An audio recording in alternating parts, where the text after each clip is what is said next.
بسم اللہ الرحمن الرحیم۔ ابتدائے سحر کے ساتھ میں ہوں قاسم عباس عباسی۔ قرآن سیریز پر ہماری ویڈیوز چل رہی ہیں، 30 دن 30 پارے۔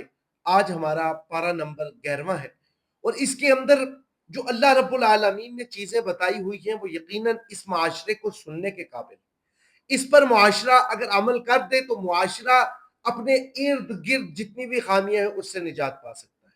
سب سے پہلے منافقین کون ہیں، منافقین کی پہچان کیا ہے؟ اس کے ساتھ سچی گواہی دینے والوں کے ساتھ اللہ کی مدد ہوتی ہے۔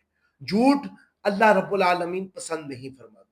پھر اس کے ساتھ ساتھ اسی سپارے کے اندر جو اللہ نے خلاصہ کیا ہے وہ یہ ہے کہ قرآن حکیم ایک مضبوط کتاب ہے، حکمت والی کتاب ہے، اور اس کے ساتھ استقامت کیا چیز ہے، استقامت کس طرح حاصل ہوتی ہے، اور استقامت کے لیے کیا کچھ کرنا پڑتا ہے۔ پھر اس کے ساتھ ساتھ جو اس سپارے کے اندر اگلا حکم ہے وہ یہ ہے گناہوں پر ڈھیل کا انجام، کہ ڈھیل کس طرح ہوگی، ظالموں کی طرف جھکاؤ یہ ہمارے اسلام کے اوپر ہے یا نہیں ہے، اسلام اس کے بارے میں کیا کہتا ہے، اللہ کا قرآن اس کے بارے میں کیا کہتا ہے، نماز کی کیا اہمیت ہے۔ پھر اس کے ساتھ ساتھ جو آخری چیز ہے وہ دنیا کی آزمائش ہے۔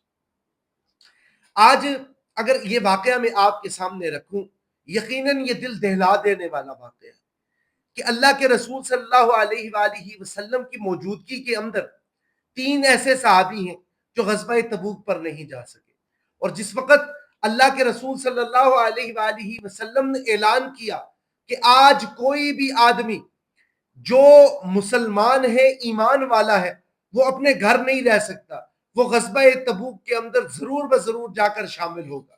اور اس میں تمام صحابہ کرام اٹھے، اللہ کے رسول صلی اللہ علیہ وسلم کی قیادت میں غزوہ تبوک کی طرف چلے گئے۔ اس میں 3 صحابی ایسے تھے جو پیچھے رہ گئے، ان میں ایک صحابی کعب بن مالک ہے۔ کعب بن مالک وہ صحابی ہیں کہ جن کے پاس اللہ کا دیا ہوا مال بھی تھا، اللہ رب العالمین نے ان کو آرام و سکون کی زندگی بھی دی ہوئی تھی۔ تو یہ کہتے ہیں کہ میرے پاس جو اونٹنی تھی وہ تیز تھی، اور میرے پاس اس کے ساتھ ایک گھوڑا تھا۔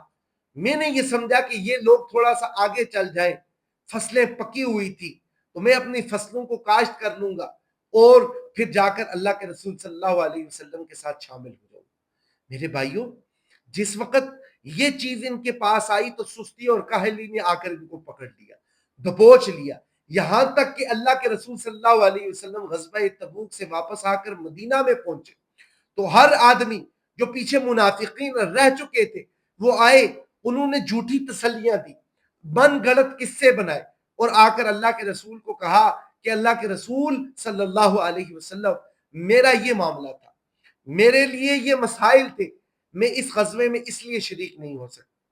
اللہ کے رسول صلی اللہ علیہ وسلم نے ان کی باتیں سنی اور کہا ٹھیک ہے۔ لیکن جس وقت کعب بن مالک کی باری آئی، اللہ کے رسول صلی اللہ علیہ وآلہ وسلم کے چہرہ مبارک کا رنگ جس وقت تبدیل ہوا، پوچھا کعب کیا وجہ تھی کہ آپ غزوہ کے اندر شریک نہیں ہوئے؟ تو کہا یا رسول اللہ کوئی وجہ نہیں تھی، کوئی خاص وجہ نہیں تھی۔ اللہ کے رسول صلی اللہ علیہ وآلہ وسلم نے کہا کعب پھر کیوں نہیں آئے؟ کہا اللہ کے رسول سستی اور کاہلی نے آنے نہیں دیا۔ تو اللہ کے رسول صلی اللہ علیہ وسلم نے مدینہ کے اندر اعلان کیا، وہ سب سے پہلے سوشل بائیکاٹ تھا۔ کوئی بھی آدمی کعب بن مالک کے ساتھ بات نہیں کرے گا، کسی صحابی کو بات کرنے کی اجازت نہیں۔ اب کعب بن مالک جو اللہ کے رسول پر ایمان بھی لے کر آئے، جو اللہ کے رسول صلی اللہ علیہ وسلم پر اپنی جان چھڑکتے تھے، اور جس وقت انہوں نے یہ خطاب سنا تو یقیناً وہ پریشان ہو گئے۔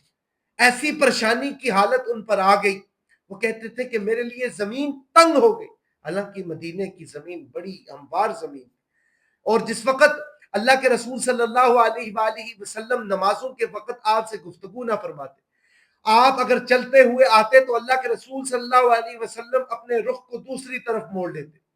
کعب بن مالک یہ کہتے ہیں کہ میرا کلیجہ پھٹنے کو آ گیا کہ اللہ کے رسول صلی اللہ علیہ وسلم کی ذات مبارکہ میرے سامنے ہے اور میں آپ سے گفتگو نہیں کر سکتا، میں آپ سے حال چال نہیں پوچھ سکتا۔ آپ خود حساب لگائیں کہ اللہ کے رسول کی ذات بیٹھی ہو اور وہ بات نہ کر رہی ہو، پھر ایک مسلمان کی کیا کیفیت۔ اور کعب بن مالک کا جو قصہ تھا یہ بڑا مشہور ہو گیا،